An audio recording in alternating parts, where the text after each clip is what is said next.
Brother lads, welcome back to Cossy Podcast. My name is Cossy. Good morning, good afternoon, good evening, wherever you are in all parts of the world. Welcome back to the channel. Welcome back to a brand new video. We're going to be diving into the latest around Arsenal. Raya is imminent. And of course, we are talking Matsana as well. The deal is almost done. That actually triggers Arsenal to complete negotiations with Brentford for Raya. So the domino effect has already gone into effect. And looks like both goalkeepers have gone either way. We'll be talking about Jorginho because Fenerbahce have actually tabled an offer for the player who is actually believed to be okay to leave but also okay to stay. We'll talk about the importance of keeping a player like Jorginho. In my opinion, Mikel Arteta is excited about Tierney and would love to keep him after Newcastle coming out and being ready to splash over £35 million.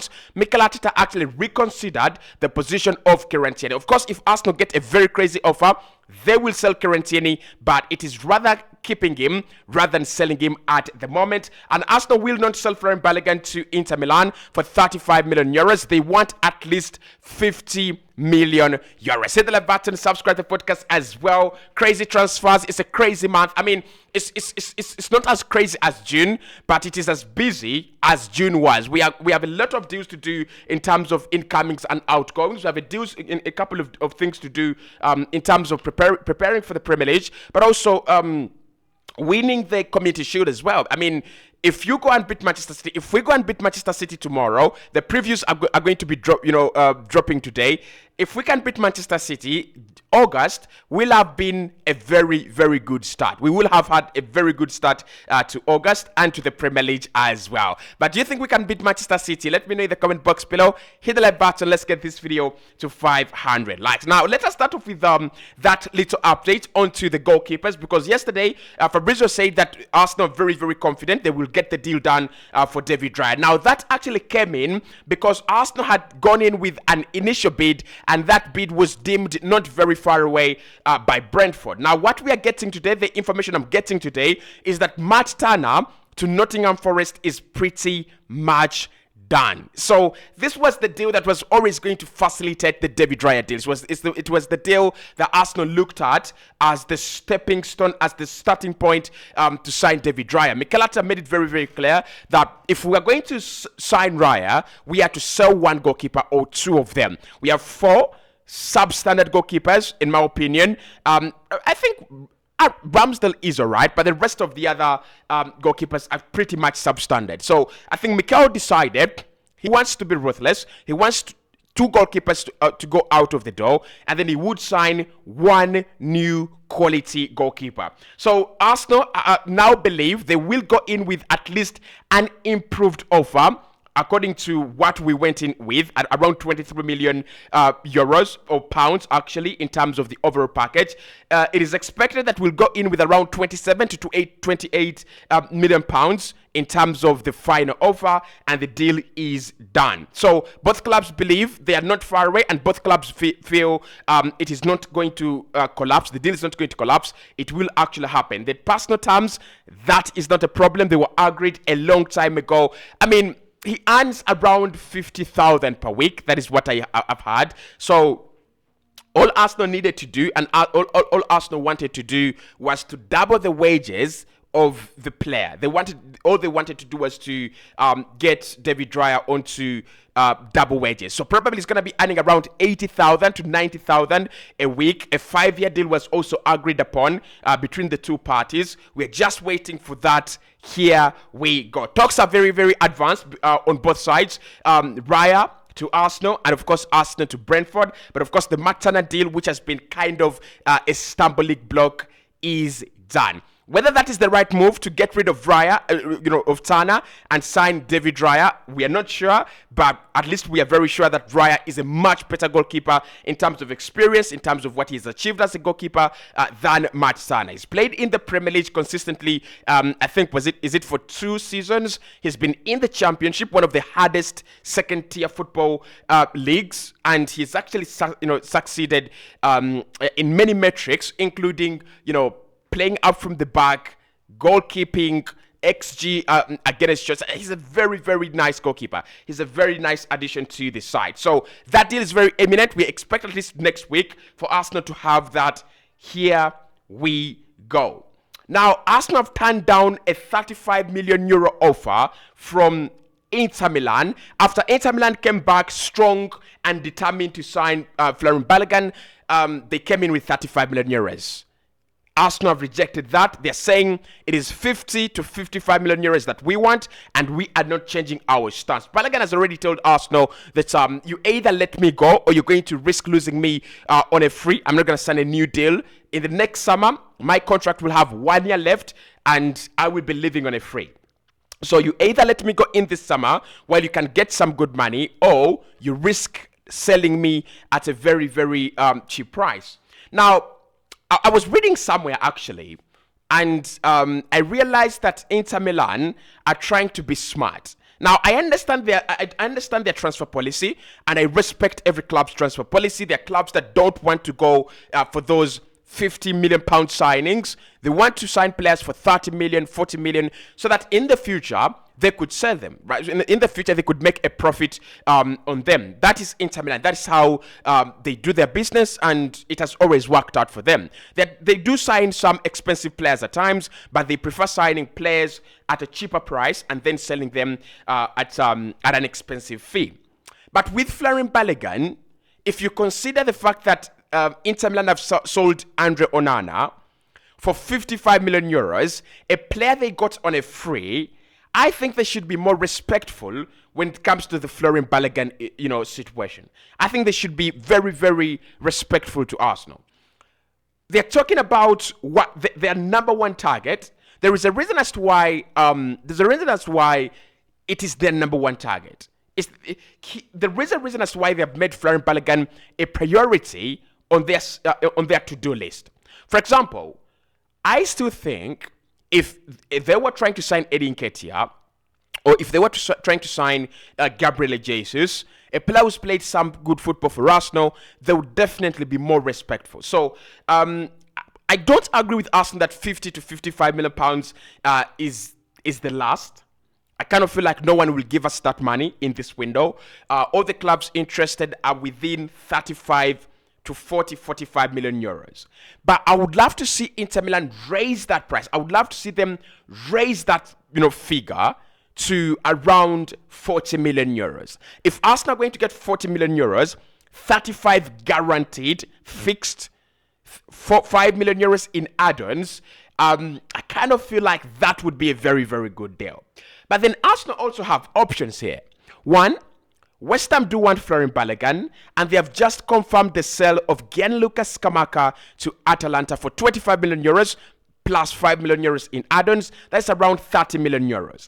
You couple that with the fact that West Ham are also rich, like super rich. They have that 105 million pounds from Declan Rice.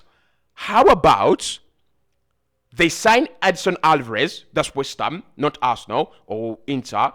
West Ham signed Edson Alvarez for 30 million euros or 40 million euros. I think that will be the deal. They also signed Florian Balogun for 40 million euros. That is 80 million euros out of the 140 million euros they have this summer. That would be a very, very good deal. After that, they could sign a Harry Maguire and a Scott McTominay just to beef up their transfer window. I kind of feel like Balogun is going to be a very good Premier League player, and I would love to see him at a club like West Ham if they are willing to pay the money, if they're willing to pay the price. I'm really afraid of Balogun going to a club like Man United and Chelsea, but at this point in time, Arsenal cannot use him as a striker. We need a number 9. So in my opinion, if we can get some good money out of his sale, I might not even care where he goes. I know he's going to become a super striker. I know he's going to become a good player. It is written all over his profile. It is written all over his career. Like, he's going to be the next Rasmus Hojlund. He's going to be the next David Nunez. He's going to work for 85 million euros in the next 2 years. So I think Arsenal looking at that situation and they're like, how about if we keep you, son, for another 2 seasons? But the player says, I don't want to be here. I don't want to be sitting on the bench, and I want to be moving on. So 50 million is what Arsenal are looking for.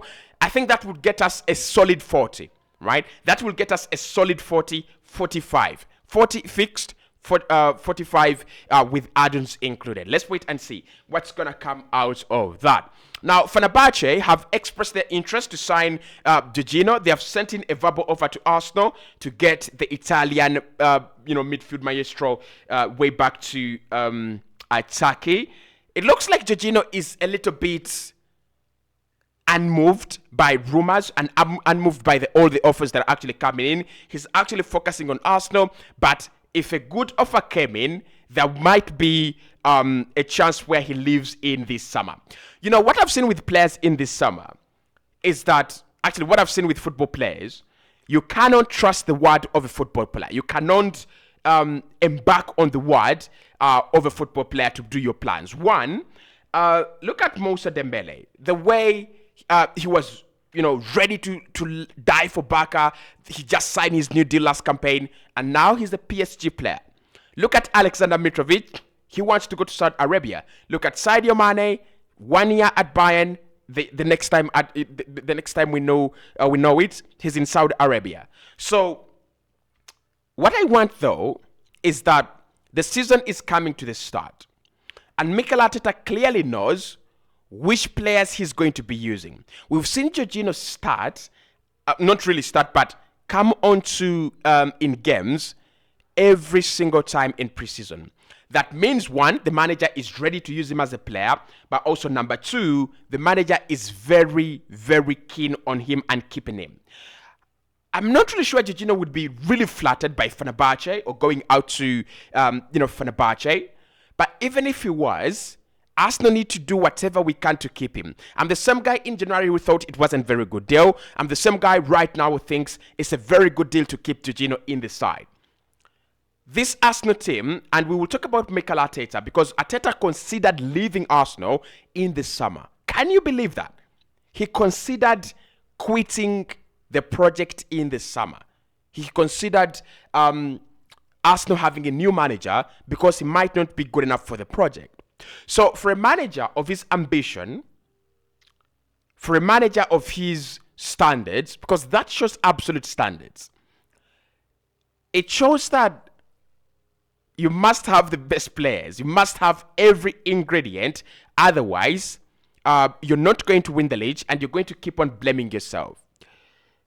If there are leaders in this Arsenal team, Jorginho is one of them.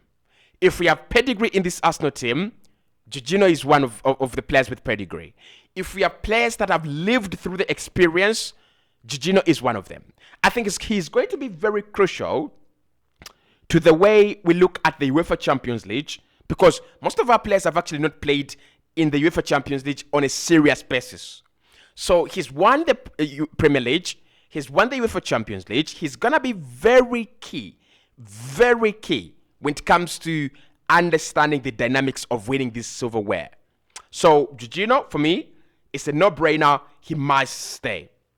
Another player that I will be happy to stay and keep at Arsenal is Tierney. I spoke about this after the Monaco game, and I said during the player ratings, and I said he's getting better. He's getting much, much better as a player, and I think you guys will have seen it. You guys will have noticed it. He's becoming much more, offensive, but defensively, he has always been that good. I don't want even anyone to talk about the defensive part of Tierney. He's always been that good.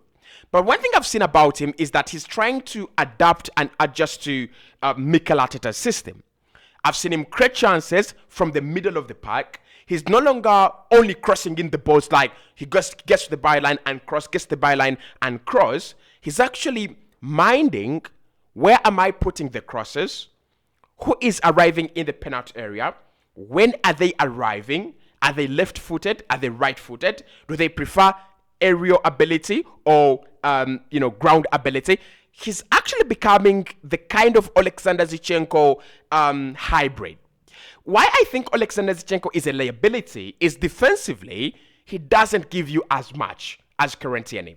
Why I think Tierney is a very good player as a hybrid, because attacking wise, he was, before dropping out of the Arsenal starting 11, he was our most used player to cross the ball. Like, he could average at least 6 to 12 crosses per 90. So when you have players like Kai Havertz now, when you have players like Edin Ketia, who can head the ball into the back of the net, Kieran Tierney could be of service.